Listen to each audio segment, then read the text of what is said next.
चापलूस ननद। अरे वाह भाभी, आपकी अंगूठी तो बड़ी ही प्यारी लग रही है।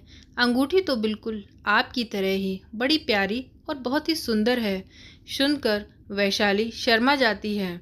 बोली, हाँ दीदी, अब की बार रक्षाबंधन पर यही अंगूठी भैया ने मुझे दिलवाई थी। खुद जाकर सुनार की दुकान पर मुझे पसंद करवाई थी, तो मुझे यही अंगूठी अच्छी लगी। उन्होंने मुझे रक्षाबंधन पर यही अंगूठी दिलवा दी। वैशाली की अंगूठी देखकर आयुषी का मन ललचा जाता है। वह भी बोलती है, भाभी आपकी भी तो एक ही ननद है, इस बार मुझे भी रक्षाबंधन पर ऐसी ही प्यारी अंगूठी चाहिए। वैसे भी मेरी शादी वाली सारी अंगूठियाँ पुरानी हो गई हैं, जिनका डिज़ाइन भी अब पुराना हो गया है। आजकल की नई डिज़ाइन की तो कोई अंगूठी मेरे पास नहीं है। आप मुझे इस बार रक्षाबंधन पर ऐसी ही अंगूठी दिलवाना। सासू माँ कौशल्या देवी बेड पर बैठी बैठी ननद और भाभी दोनों की बातचीत सुन रही थी। उन्हें याद आया कि वैशाली ने पिछले रक्षाबंधन पर घर से आकर उन्हें ये अंगूठी दिखाई थी, पर उसने पहनने के लिए अब निकाली थी। वाकई अंगूठी का डिज़ाइन तो बड़ा ही प्यारा था। जो कोई उसे एक बार देखता तो देखता ही रह जाता।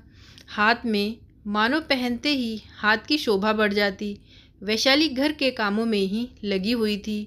घर का काम ख़त्म करके फिर सभी लोगों ने एक साथ खाना खाया, लेकिन वैशाली की ननद आयुषी घूमते फिरते उसकी नज़र वैशाली की अंगूठी पर ही थी। उसे तो मानो उस अंगूठी के अलावा और कुछ दिखाई ही नहीं दे रहा था। रक्षाबंधन भी पास आने ही वाला था। आयुषी उम्मीद लगा कर बैठी थी कि इस बार वह भी अपने भैया और भाभी से ऐसी ही प्यारी सी अंगूठी उपहार के तौर पर लेगी। आयुषी ने अपनी माँ कौशल्या जी से कहा, माँ देखना, इस बार भैया भाभी मुझे रक्षाबंधन में उपहार में ऐसी ही अंगूठी देंगे। तो कौशल्या जी कहती हैं, हाँ हाँ क्यों नहीं देंगे, आखिर इकलौती बहन है, आखिर इतना हक तो उसका बनता है। रक्षाबंधन आया। आयुषी ने अपने भैया और भाभी को राखी बांधी। त्योहार बड़े अच्छे और धूमधाम से मनाया गया। जब उपहार देने का समय आया तो सचिन और वैशाली ने आयुषी के हाथ में 5100 रुपये और एक साड़ी दी। 5100 रुपये और साड़ी देखकर मानो आयुषी का तो दिल ही जल गया। वह तो उसे ना के समान लग रहे थे। बिना मन और बड़ी ही बेरुखी से वह सामान उसने हाथों में पकड़ तो लिया, लेकिन वो बिल्कुल भी खुश नहीं थी। फिर सचिन को उस दिन भी ऑफिस में कुछ काम था और वह काम से ऑफिस निकल गया। सचिन के जाने के बाद बहू वैशाली, ननद आयुषी और सासू माँ तीनों वहीं बैठी होती हैं। तभी कौशल्या देवी अपनी बेटी आयुषी से बोलती हैं, क्या हुआ आयुषी, सुबह से तो तुम बहुत खुश थी, अब क्या हुआ। वह बोली, माँ मुझे क्या पता था कि मुझे उपहार में ये सब मिलने वाला है।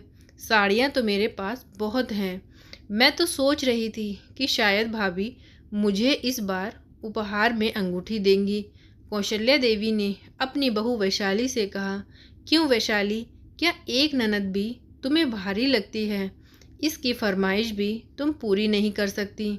वैशाली ने कहा, नहीं माँ जी, ऐसी कोई बात नहीं।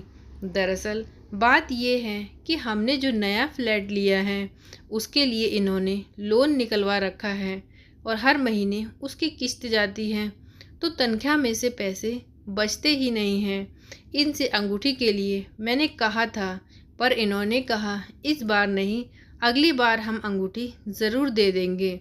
इनके पास बिल्कुल भी पैसे नहीं थे और एक अच्छी अंगूठी बनवाने में तो पैसे लगते ही हैं, क्योंकि कौशल्या देवी के पति भी अब रिटायर हो चुके थे।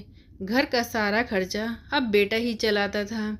उनके बस की तो इतनी भी नहीं थी कि अपनी बेटी को एक अंगूठी दिलवा सकें। कौशल्या देवी अपनी बहू वैशाली से बोली, मैं तो सोचती थी कि उसका भाई और भाभी बड़े ही प्यार करते हैं, एक बार बोलने पर उसे अंगूठी ज़रूर दे देंगे। वैसे भी बेचारी मांगती ही क्या है, पहली बार उसे तुम्हारी अंगूठी पसंद आई। कौशल्या देवी बहू से बोली, अगर मेरी ननद मेरे से बोलती तो मैं अपनी अंगूठी अपने हाथ से उतार कर उसको दे देती। ननद से बढ़कर क्या होता है, बहन बेटी को देने से घर में धन दौलत और बढ़ती है। वैशाली बोली, नहीं माँ जी, ऐसी कोई बात नहीं। हम भी दीदी से बहुत प्यार करते हैं, हमारे लिए उनके अलावा और है ही कौन। इस पर कौशल्या देवी बोली, अगर इतना ही प्यार करती हो तो आज त्योहार के दिन मेरी बेटी उदास बैठी है, तुम अपनी अंगूठी उतार कर मेरी बेटी को क्यों नहीं दे देती। बहू बोली, पर माँ जी।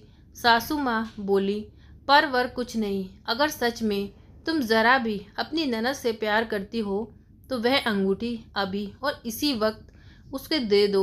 अगली बार जब सचिन पर पैसे होंगे तो तुम अपने लिए ऐसी ही अंगूठी और बनवा लेना। वैशाली की कुछ समझ में नहीं आता।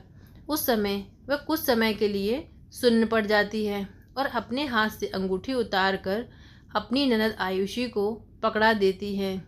अंगूठी पकड़कर आयुषी की तो 7वें आसमान पर खुशी चली जाती है, पर बेचारी वैशाली बहुत निराश हो जाती है। पहली बार तो उसने अपने भाई के साथ जाकर पसंद से वो अंगूठी अपने लिए बनवाई थी। इससे पहले तो उसके भैया भाभी जो भी उसे प्यार से दे देते थे वही वह ले लेती थी। इस बार भाई की जिद करने पर उसके साथ जाकर वह अंगूठी लेकर आई थी। दिल के 100 अरमानों के टुकड़े कर उसने अंगूठी अपनी ननद को दे दी थी। ननद भी इतनी लालची थी कि उसको ज़रा भी शर्म न आई कि भाभी का दिल दुखाकर अंगूठी उसने ले ली। उसने एक बार भी नहीं कहा कि भाभी आप ये क्या कर रही हो। वैशाली की अंगूठी देने पर आयुषी तुरंत वही अंगूठी पहन लेती है और बहुत खुश हो जाती है, मानो उसे तो जो चाहिए था वह सब मिल गया। फिर कुछ दिनों बाद त्यौहार भी ख़त्म हो जाता है और फिर आयुषी अपने घर जाने की तैयारी में लग जाती है और मायके से विदा हो ससुराल आ जाती है। लेकिन बोलते हैं ना, जैसी करनी वैसी भरनी। अंगूठी कहाँ आयुषी के पास रहने वाली थी, उसकी भी तो आखिर दो दो ननदें थीं। आयुषी के हाथ में अंगूठी देखकर वहाँ उसकी सास और ननद की नज़र उसकी हाथ पर रुक गई और वे पूछने लगी। फिर आयुषी ने अपनी सारी कहानी बताई कि रक्षाबंधन के उपहार में उसे उसकी भाभी ने ये अंगूठी दी है, लेकिन समय वही दोबारा आकर रुक गया। उसकी ननद ने भी उससे इस अंगूठी की फरमाइश कर दी। तभी आयुषी को डर लग रहा था। उसे तो ऐसा लग रहा था कि कहीं ऐसा ना हो कि अपनी मनपसंद अंगूठी उसे अपनी ननद को देनी पड़ जाए। लेकिन तभी उसकी सास ने वहां आकर अपनी बेटी को समझाया, नहीं बेटा, अगर तुम्हें ऐसी अंगूठी पहननी है तो तुम्हारे लिए ऐसी दूसरी अंगूठी बनवा देंगे, पर तुम्हारी भाभी को ये अंगूठी उसके मायके से उसके भैया भाभी ने दी है। ये उसके लिए एक अनमोल उपहार है। तुम्हें उससे ये अंगूठी नहीं मांगनी चाहिए।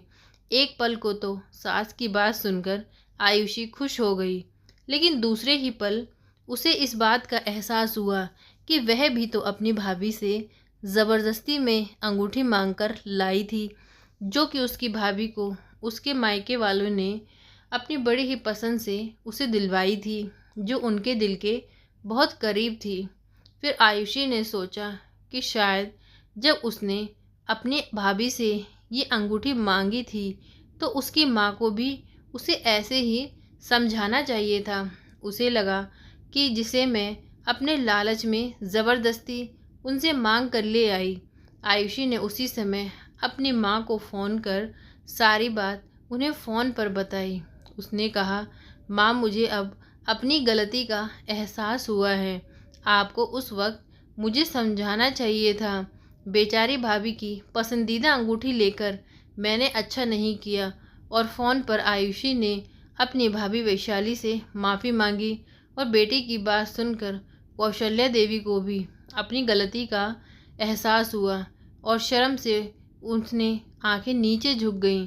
आयुषी ने भी ये निर्णय किया कि जब वह अपने मायके जाएगी तो अपनी भाभी को वह अंगूठी ज़रूर वापस लौटा देगी। तो फ्रेंड्स बस इतनी सी थी ये कहानी। आज की कहानी आपको कैसी लगी प्लीज़ कमेंट करके बताएं और प्लीज़ वीडियो को लाइक करें, चैनल को सब्सक्राइब करें। Thank you.